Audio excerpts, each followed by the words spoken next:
Bismillahirrahmanirrahim, alhamdulillah, wassalatu wassalamu ala rasulillah, wa ala alihi wa sahbihi wa man walah. Shikues të dashur, assalamu alaikum wa rahmatullahi wa barakatuh. Po takojmë në këtë ligjërat dhe në këtë emision ton ku po flasim për shokët e Muhamedit sallallahu alaihi wasallam.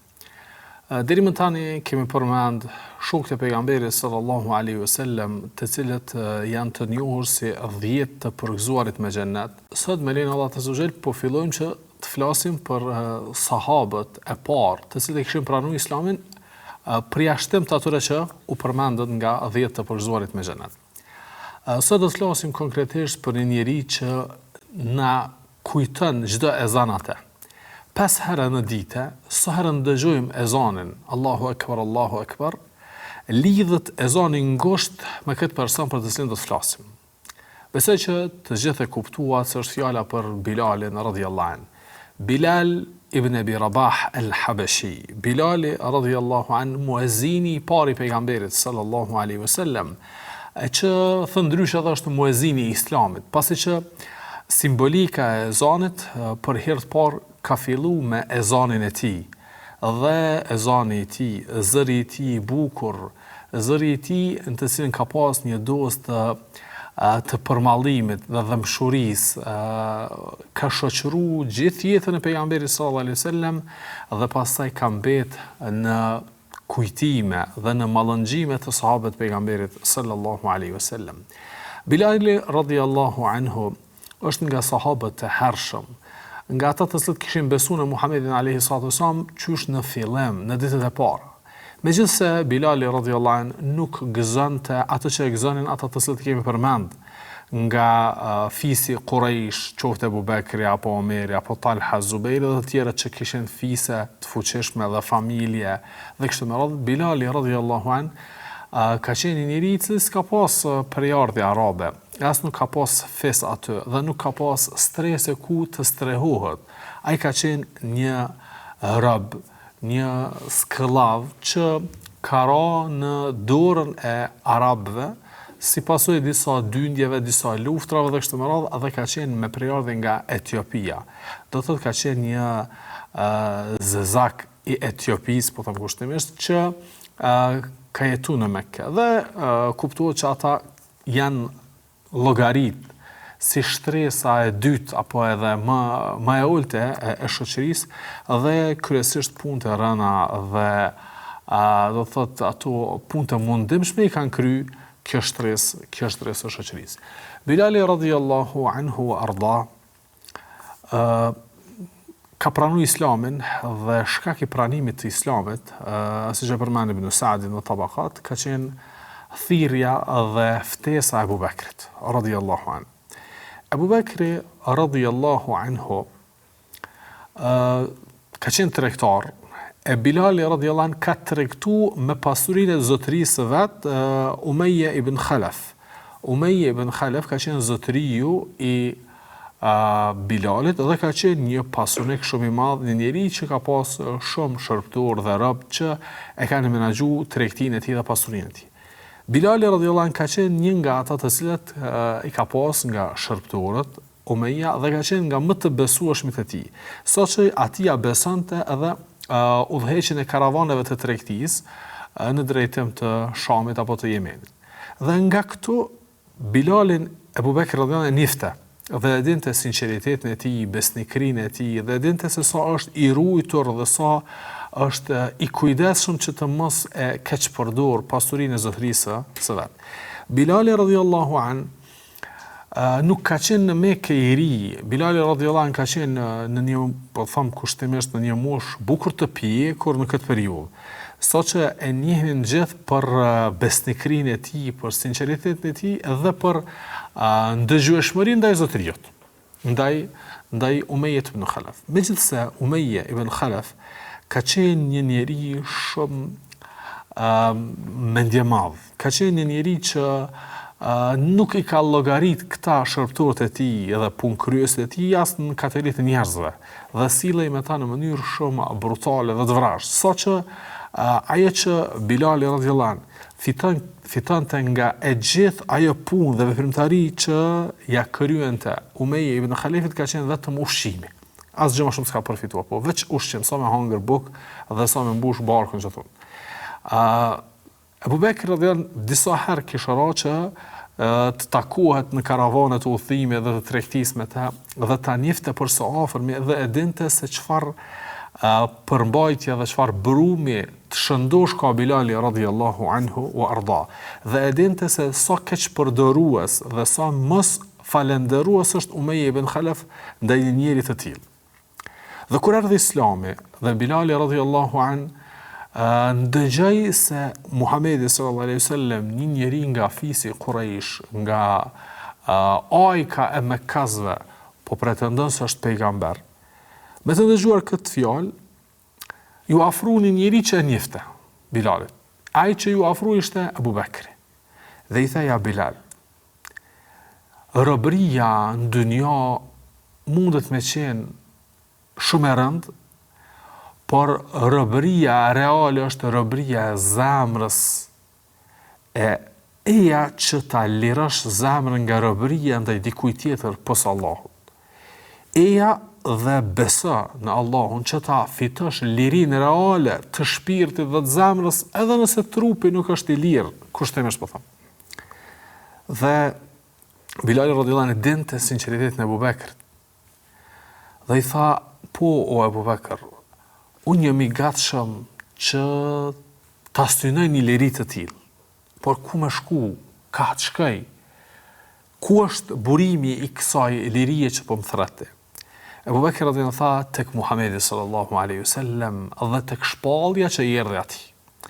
Dhe Abu Bekri radhiyallahu e merr Bilalin në një kohë pauze të tij, e dërgon tek Muhamedi sallallahu alaihi wasallam dhe Muhamedi sallallahu alaihi wasallam ja shpalos shpalljen e Allahut azza wa jall dhe ja kumton mesazhin hynor se vetëm Allahu është meritor për adhurim dhe se çdo gjë që adhurohet posti është adhurim i kot dhe se Allahu ka dërgu pejgamber që të ndiqet dhe të udhëzohen njerëzit me mësimet e tij dhe ai jam unë. Dhe Bilali pa u hamendur e tha shahadetin, e dëshmoj dëshminë e vërtet, dëshminë e sinqeritetit, dëshminë e shpëtimit, dëshmi që është qels i lirisë reale, dhe tha, la ilaha illallah, Muhammedur Rasulullah. Dhe u bën nga muslimanët, Bilali radhiyallahu anhu. Sot që në kohën kur Bilali radhiyallahu anhu e pranoi Islamin, numri i muslimanëve ishte shumë i kufizuar. Ishin shumë pak nga muslimanët. Një numër i tëre ende nuk e kishin shfaq Islamin e tëre.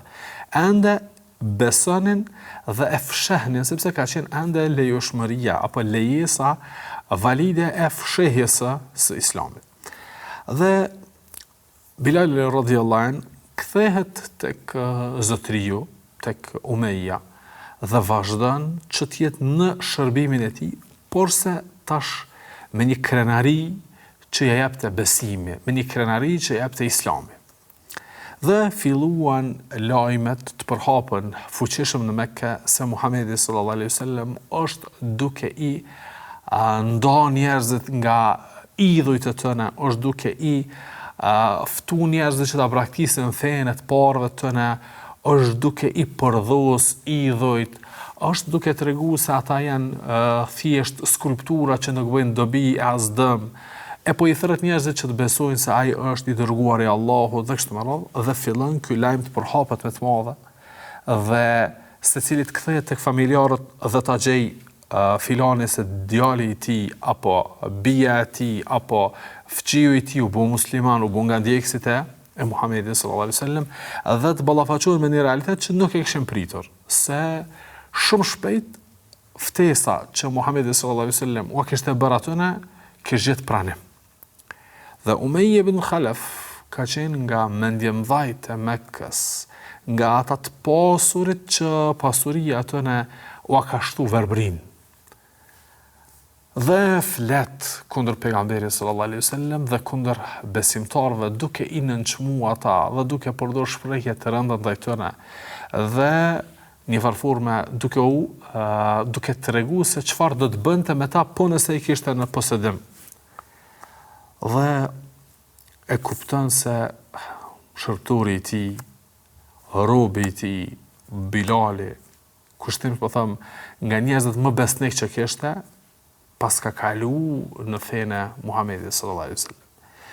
Dhe e thret atë, dhe ai tregon që po Abu Bekri radhiyallahu an, që edhe të janë si burr të mirë dhe tregtar të ndershëm, më ka ftu dhe unë e kom besu, sepse kom pa se aty ka drejtësi, aty ka liri reale, aty ka qetësi shpirtërore, aty mëson njeriu se pse është kriju dhe çfarë qëllimi e ka në jetë dhe se ku do të jetë përfundimi i tij. Umeja i thot, do të thot Bilal, ti tashmë nuk kime adhuru Latin dhe Uzzan, këta idhujt tunë që na i adhurojmë, e që i ka adhuru baba dhe babgjyshi jonë, ti nuk kime adhuru, e kime adhuru një zot që nuk po e dim se ku është dhe kush është, e që po pretendoni se ka dërgu këtë njeri, Muhammedin sallallahu alaihi wasallam. Thot po, atëherë Umeja ibn Khalaf që ta shuan kinse atë mlefin e tij, e merr dhe e përsekuton dhe e dënon Bilalin me lloj-lloj dënimi dhe forma të ndryshme të përsekutimit, saqë vuajtjet e tij janë frymëzim për shumë gjenerata që të bëjnë sabër në vështirësi të praktikimit të fesë. Dhe frymëzimi ishte edhe frymëzim edhe ndaj Abu Bekrit radhiyallahu anhu, që pastaj Abu Bekri ta liron Bilalin nga robëria. Po ndalemi pak tek vuajtjet e Bilalit radhiyallahu anhu. Bilali radhiyallahu anhu nuk kish familje, nuk kish fes aty që të strehohet tek ta. Ishte tërësisht i huaj. Tërësisht i huaj. Dhe askush nuk kish ndaj Bilalit asnjë dhëmshuri si shkak e familjes, afërsisë, prejardhjes dhe kështu me radhë. Do të thotë gjithë ata që u përsekutuan si shkak i besimit të tyre, kishin një pjesë të fisit, një pjesë të familjes që i mbronin. Por Bilali nuk e kishte asken. Për këtë dhe Umeja ibn Khalaf shfrytëzoi këtë boshllëk që Bilali s'ka familje aty, ta shpërthen atë mlefin e tij tërësisht mbi këtë rob, mbi këtë shërptur, mbi këtë njeri të sinqert. Dhe merrte atë dhe e lidhte, prangoste dhe vendoste të zhveshur mbi atë shkretirën dhe rërën e shkretirës që në mes dita ajo arrin ndoshta edhe 60 apo 70 gradë Celsius në nxehtësie, e vendoste aty dhe bartnin ata të thë shërpturët e tij tjerë, një guri të madh dhe ja vendosnin në barkun e tij dhe e lenin tër ditën pa ngrënë dhe pa pi edhe në këtë formë të dënimit. Dhe e detyronin që ose ta mohosh, të i bësh kufër Allahut dhe pejgamberit, e ta adhurosh Latin dhe Uzzan, ose kime vdek këtë gjendje. Jo vdekje të shpejtume, po vdekje me vuajtje. Dhe Bilali radhiyallahu anhu thashte vetëm ahad, Allahu është një është ai, nuk ka ortak. Dhe kjo e mlefoste Umejen dhe shtënte dozën e përsekutimit dhe të dënimit që zbatonte mbi Bilalin, por Bilali radhiyallahu anhu nuk pranonte që të zbrapsej dhe ta lavdëroj idhullin apo t'i adhuroj zotrat e kot që ishin të asoj kuhe. Dhe kalonte pranë tij një njeri mirë, Waraka ibn Naufal, i cili ka qenë në fenë e pastër të tauhidit në atë periudhë. Dhe i thoshte Umejjes, lireje këtë njeri se nëse kime mbyt në këtë gjendje, ka me ndëru çdo njeri me qenë fëqinj i tij në në varreza, sepse do të jetë nga të përgjigjur me xhenet. Po Umeja nuk ja vënë të veshin Warakas dhe vazhdonte në këtë përsekutim. Dhe Waraka ibn Naufal i jepte sabër dhe munduhej që ta inkurajonte atë që të bëj sabër dhe durim dhe ta di se përfundimi i kësaj rruge ose është shpëtimi dhe triumfi në dunja, ose është vdekja dhe shahidllëku dhe parajsa xheneti i përhershëm.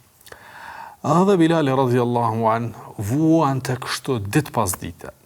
Saqë, si që përmend djetari i shquar i Islamit Adh-Dhahabi, thoshte Dhahabiu se në këtë periudhë 7 vetë e kishin shfaq Islamin aty në publikisht. Muhamedi sallallahu alaihi wasallam, Abu Bakri radhiyallahu an, Ammar ibn Yasir, nëna e tij Sumeja, Miqdad ibn Amri, Suhejb ar-Rumi dhe Bilal al-Habashi. Bilal al-Habashi. Thot Dhahabiu që të gjithë këta, pejgamberi sallallahu alaihi wasallam, agja i tij e kishte marrë në mbrojtje. Abu Bakrin fisi i tij.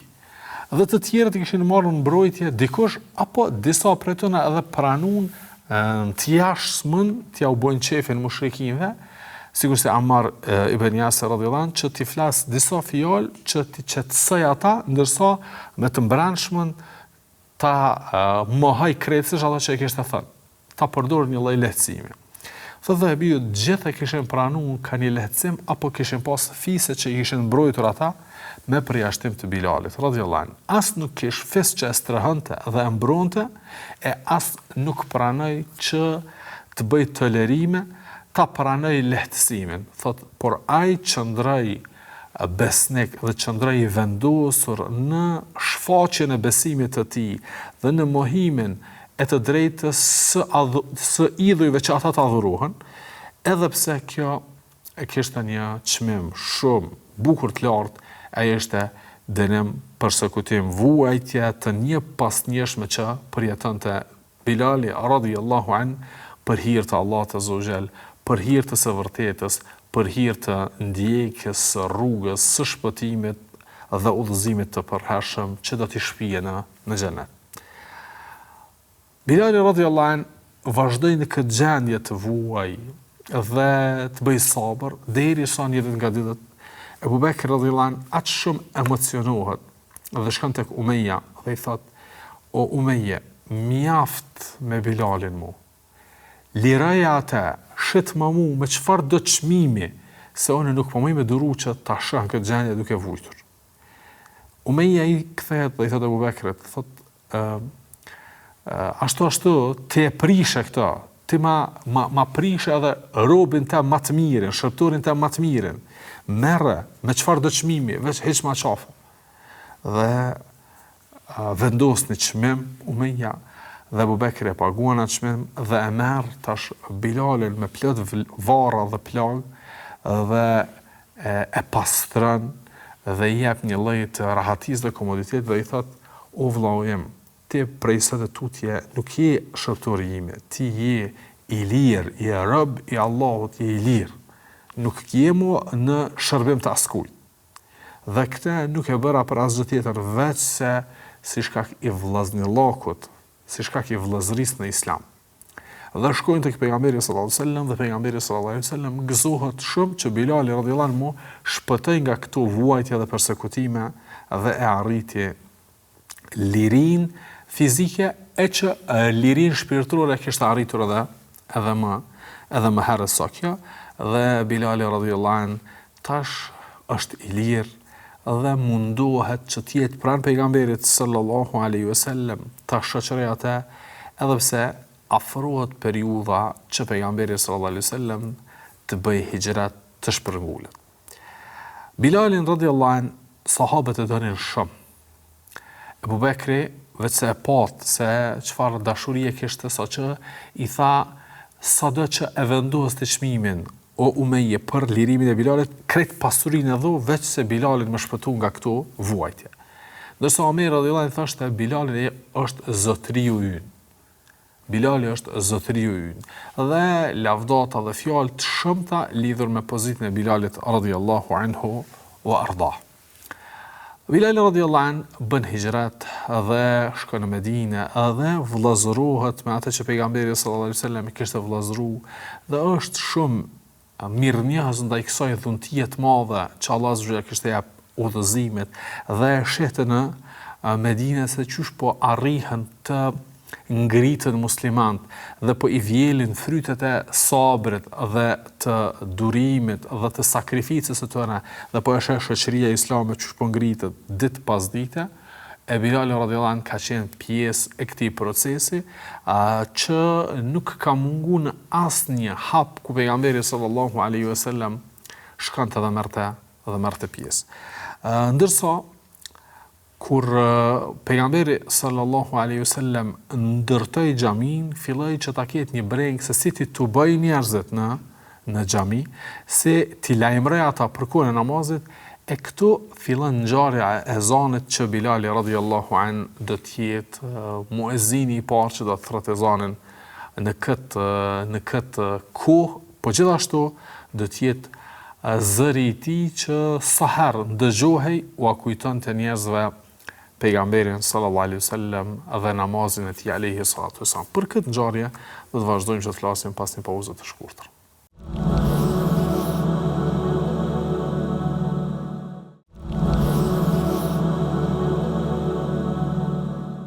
Shikues të dashur, Bilali radhiyallahu an, siç u përmend se ka qenë muezini i parë i Muhamedit sallallahu alaihi wasallam.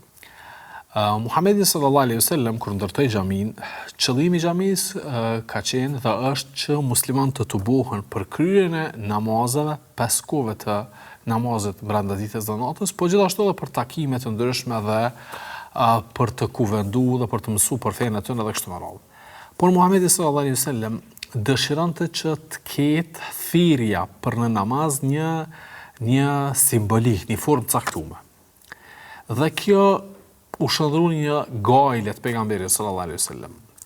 Dhe dëshiroj që të marr mendime të ndryshme. Disa thanë ta ndezësh në zjarr, ja Rasulullah, që ty min kush e sheh vjen në xhami. Pejgamberi alaihi wasallam urrejti se zjarri ka qenë simbolike e mëxhosëve që adhuronin atë. Disa i thanë ta merresh një bori dhe në farforme ta frysh borin dhe zhurmën kur ndëgjojnë vin. Pejgamberi sallallahu alaihi wasallam nuk i pëlqej kjo. Disa thanë ta marrësh një kumun dhe zhurmën që nxjerrë, e kumuna të jetë simbol se ka hy koha. Edhe kjo nuk i pëlqej pejgamberit sallallahu alaihi wasallam sepse këtu ishin vetë pjesë dhe simbolika të disa ndjekësve të librit dhe kështu me radhë. Në këto ditë duke u bë ky muhabet, një sahabi me emrin Abdullah ibn Zeid ibn Tha'laba e sheh një ëndër. Hadithin shënon Buhariu dhe Muslimi.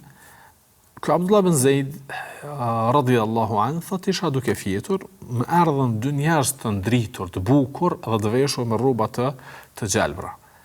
Dhe e kishin në dorë një kumun të madhe. Dhe i thash ama shitni se Muhamedi sallallahu alaihi wasallam po i devojitet diçka që me lajmëru se ka iku namazin. Tha, ma kthyn ata. A dëshiron që ti mësoj dy shprehje, do fjalë që janë më të mira dhe më të dobishme se sa mira komunës jo?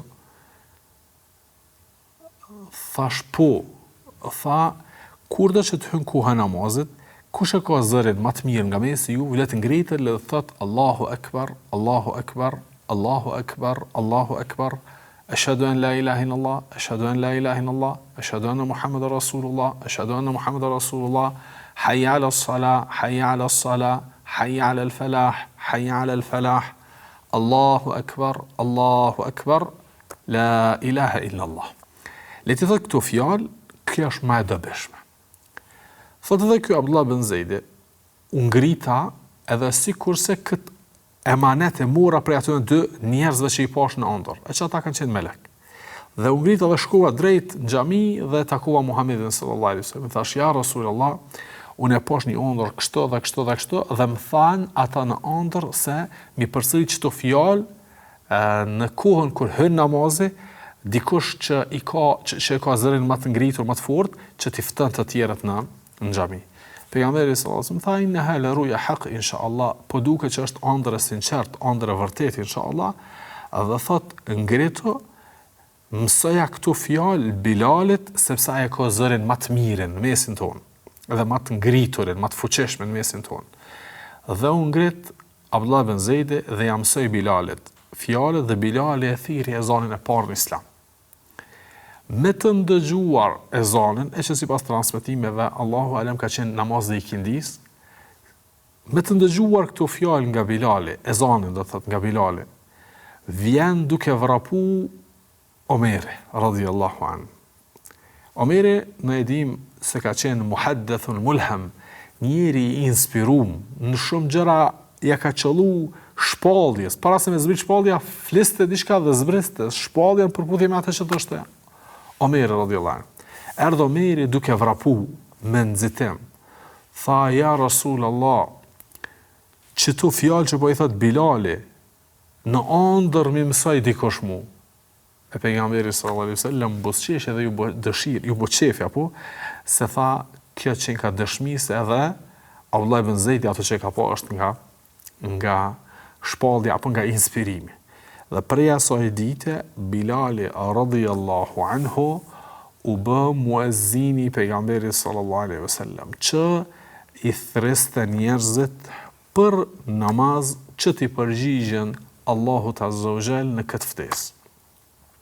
Padyshim se nuk ka më të mirë se sa ai që thret tek Allahu. Wa man ahsanu qawlan mimman da'a ila Allah. A ka më të mirë se sa ai që thret për tek Allahu dhe punon punë të mira. Padyshim që s'ka. E në krye të tëna është Bilali radhiyallahu anhu sepse është muezzin që i ka thirr besimtarët që t'i përgjigjen Allahut azza wa jall. E ai që është muezzin ka një vlerë të veçantë. Sa të ndëgjohet zëri i tij. Kushdo që ndëgjon zërin e tij, nga njerëzit, e gjenët, shpezët, shtazët, insektet, domethënë pemët, gjethet dhe të tjerat apo gjithë ata nesër në ditën e gjykimit dëshmojnë për të. Dëshmojnë për të se ky ka thirr për tek Allahu. Edhe ai që nuk ju ka përgjigj kësaj ftese, s'ka shku me fal namazin, edhe ai ka me dëshmu se ky ka thirr për tek Allahu.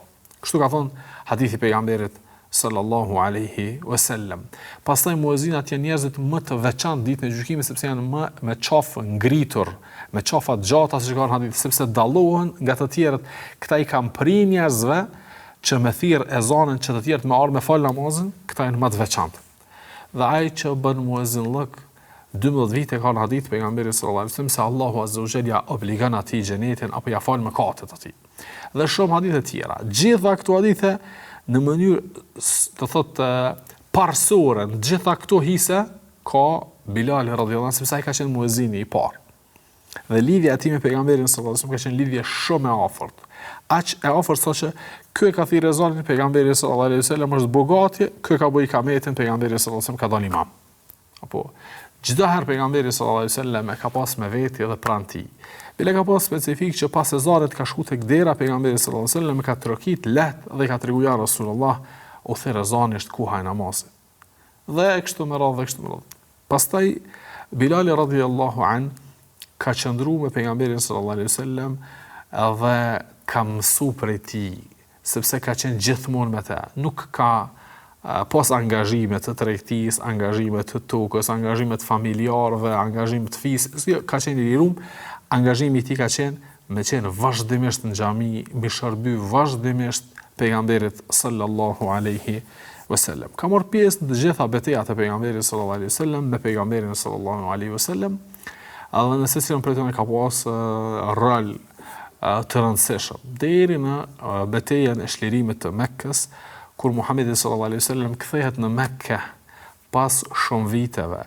Ai dhe shokët e tij, sidomos ata të cilët kanë dalë dhe janë përzuar nga Mekë apo muhaxhirinët, kthehet pejgamberi alaihi wasallam dhe kthehet dhe Bilali dhe i kujton Bilali ditët e vuajtjeve, ditët e persekutimeve dhe tash Allahu azza wa jalla ka ngrit dhe ja ka kthy Islamit krenarin dhe pozitën që e meriton. Pejgamberi sallallahu alaihi wasallam hyn në Mekë, i liron njerëzit pa marrë parasysh se çfarë besimi kanë. Thot idhhabu fa antum at-tulaqa, ju jeni të lirë, shkoni ka dënë. Sot edhe vërteta dhe u tret, u azgjësu, shkatrua kota. Dhe pejgamberi sallallahu alaihi wasallam i thot Bilalit që ngritu Bilal thirrë ezanin. Bilali aty ka jetu dhe aty ka qenë do të thot fillimi i tij në Islam dhe aty ka njoftë Muhamedit sallallahu alaihi wasallam dhe aty u ka kujtu vuajtja dhe persekutimet, tash ngritet me krenarinë e një besimtari, ngritet dhe thret ezanin. Këtë përmend Ibn Sa'd në Tabaqat, thot u ngrit Bilali radhiyallahu anhu, në disa transmetime u ngrit mbi çabe dhe thirrje ezanin. Që të promovohet drejtësia e Islamit dhe se Islami nuk thret në racizëm, nuk thret në do të thotë në gjuhë dhe nuk thret në dallimet mes njerëzve dhe kështu me radhë, thret në inna akramakum indallahi atqakum. Më i miri juaj tek Allahu, më i ndershëm juaj tek Allahu është më i devotshëm. Pa marrë parasysh ngjyrën, prejardhjen, racën, edhe të tjerat, më i miri, më i ndershmi është ai që është më i devotshëm. Dhe Bilali radhiyallahu anhu u kthye me pejgamberin sallallahu alaihi wasallam prap në Medinë dhe bëri prap haxh me pejgamberin sallallahu alaihi wasallam dhe u kthye në Medinë prap që të jetë në shoqërim të tij derisa filloi smundja pejgamberit sallallahu alaihi wasallam, vazhdonte Bilali radhiyallahu anhu të thret ezanin dhe të bëj ikamet që të dalë pejgamberi për namaz. Dita kur e thirrë ezanin dhe nuk doli pejgamberi. Ka qenë për ditëve të veçanta dhe të vështira për Bilalin, sepse ajo është mësu sa herë ta thret ezanin dhe të afrohet koha e ikametit, të dalë pejgamberi sallallahu alaihi wasallam, pastaj Bilal të bëj ikamet dhe del Imam Muhamedi sallallahu alaihi wasallam. Dhe një ditë nuk mujti Muhamedi alaihi wasallam për shkak të smundjes, nuk mujti me dalë në xhami dhe i tha, thoni Abu Bekrit që le del imam. Bilali u detyru me boj ikamet, të thot qad qamatis sala, namazi po fillon, po ngritet namazi. E që të mos e shah Muhamedit sallallahu alaihi wasallam duke dalë imam, po ta shah Abu Bekrin, me gjithë pozitën e Abu Bekrit dhe me gjithë dashurinë e Bilalit ndaj Abu Bekrit, sepse ai ka qenë shkak që të lirohet nga robëria, u mërzit Bilali radhiyallahu anhu, sepse është mësuar pa Muhamedit sallallahu alaihi wasallam. Dhe kjo mërzi do t'i shtohet hala më shumë pas pak dite Bilalit, sepse do të ndrojë jetë Muhamedi alayhi salatu wasallam. Detyrën e ezanit Bilalit qysh me vazhdu, qysh me thirr për në ezan, qysh me thirr për në namaz, qysh me bo ikamet ndërsa se sheh Muhamedin sallallahu alaihi wasallam.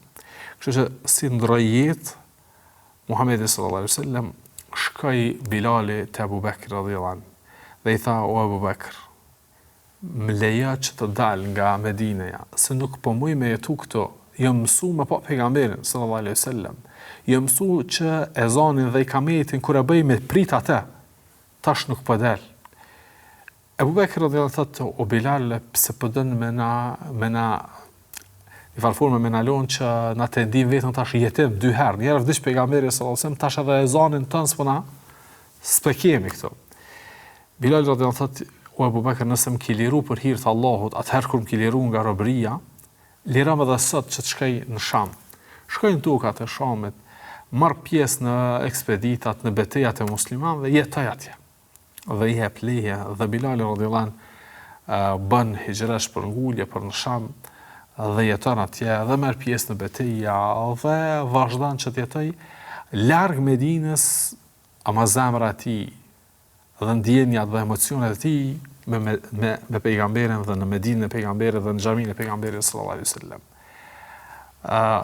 Nuk kish vend më dashur për Bilalin se sa Medineja, se sa xhamia, të cilën është mësu që ta sheh pejgamberin dhe i ka shërbyer asaj xhamie për vite të tëra.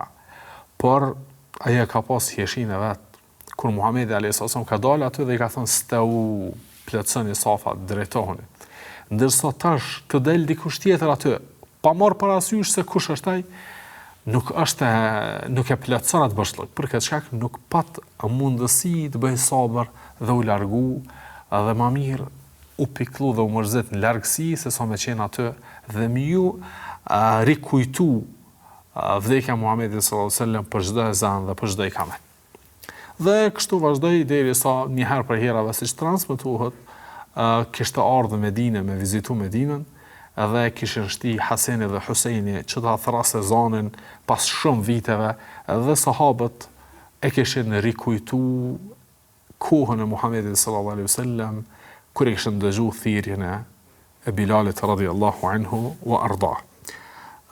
Bilali radhiyallahu anhu u kthy prapë në Sham dhe jetoi deri në fund të jetës atje, duke përhap fjalën e Allahut azza wa jall, duke qenë në shërbim të dinit të Allahut azza wa jall, dhe vdeq në do thot në Damask, dhe aty u varros, dhe në një ditë para se të ndronte jetë, hynën sahabët që ta vizitojnë, dhe dikush e pyeti si je, tha gadan nalqal ahibba Muhammeden wa sahbah. Nesër inshallah është takimi jam me Muhamedit alayhi salatu wasallam dhe me shokët e tij, dhe ashtu ndodhi që të nesërmën Bilal radhiyallahu anhu ndroi jetë dhe shkoi në shoqërim me pejgamberin sallallahu alaihi wasallam dhe me sahabët e tjerë, u bashku me ta pas një ndarje të shkurtër. Bilal radhiyallahu anhu është simbol i një njeri që e ka liru zemrën para se të liroj trupin nga robëria. Dhe është simbol i atij që me Islam është ngrit jo me prejardhje, e jo me thes, e jo me baballar dhe me gjëshër. Dhe është sahabi që jetoj me kujtimet e tij sa herë që ndëgjojmë ezanin. Allahu azza wa jall qoftë i kënaqur me ta dhe na mësoft edhe neve që të përfitojmë nga jetëpërshkrimi i tij, nga udhëzimet e tij, nga qëndrueshmëria e tij në fe, dhe të na bashkojë me ta në vende të mira. Me kaq që përfundoj, sallallahu alaihi wasallam ala nabiyina Muhammad.